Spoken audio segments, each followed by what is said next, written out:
Hola, hola, ¿cómo están? Bueno, estoy aquí porque estoy aprendiendo a usar estas herramientas de video y me parece que es una buena manera de poder contar un poco cosas que tienen que ver con cómo entender mi arte, que a través de texto sería como mucho más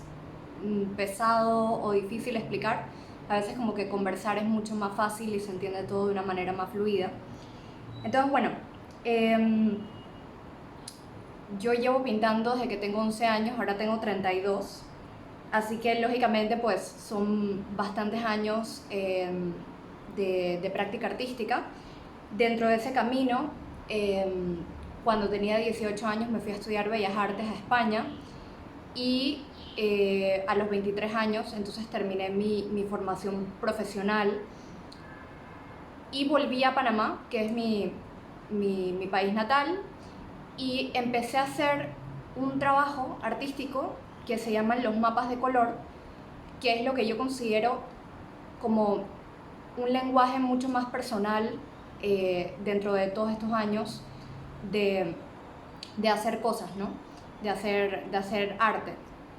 de hacer pinturas, que es lo que siempre me ha llamado la atención y es la manera como me ha gustado comunicarme.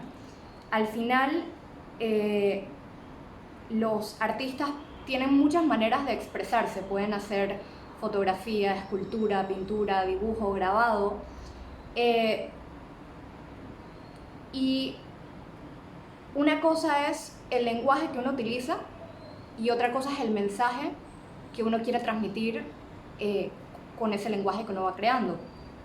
Eh, para mí fue muy importante como artista panameña y una persona que siempre entendió cuáles eran sus orígenes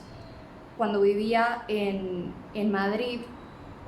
aprovechar ese tiempo para entender cuál era mi posición dentro de tantos miles de años de historia del arte, ¿no? O sea, quién soy yo dentro de este mundo y cuál es mi propuesta y cuál es y intentar entender qué era lo que yo podía como aportar, ¿no? Yo no creo que sea el trabajo de los artistas determinar si somos buenos artistas, si somos artistas contemporáneos, si somos artistas X. O sea, todo este tema de estas etiquetas que están, bueno, que son necesarias y que son propias de la historia del arte, pero realmente si un artista entra o no a la historia del arte y si se vuelve relevante o no, eso no tiene nada que ver con que el artista quiera que eso pase, eso tiene que ver con si la sociedad y el momento histórico en el que vive decide que eso sea así y que ese artista pase a la posteridad. Entonces, después de entender eso y entender que vivimos en un momento en el que contestar preguntas muy básicas como que qué es el arte, qué es la belleza, cuál es el sentido del arte, cuál es la función del arte, entender que en esta época contestar eso es muy difícil, entonces yo decidí empezar a quitar cosas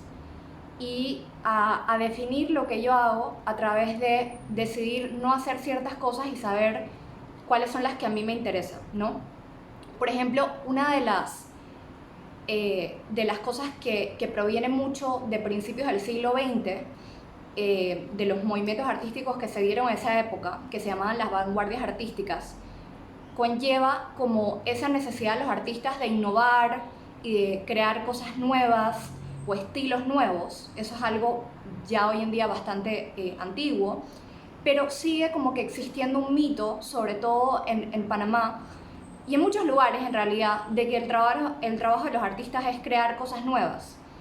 Llámese, yo qué sé, un estilo nuevo o usar una técnica nueva. Y eso me parece muy válido, pero definitivamente yo sentí que eso no era lo que yo quería. eh, yo no voy a enfocar mi investigación artística en eso. O sea, a mí crear algo nuevo no me preocupa en lo absoluto. De hecho, el medio que yo más utilizo para hacer mi arte es la pintura y no puede haber nada más tradicional que la pintura.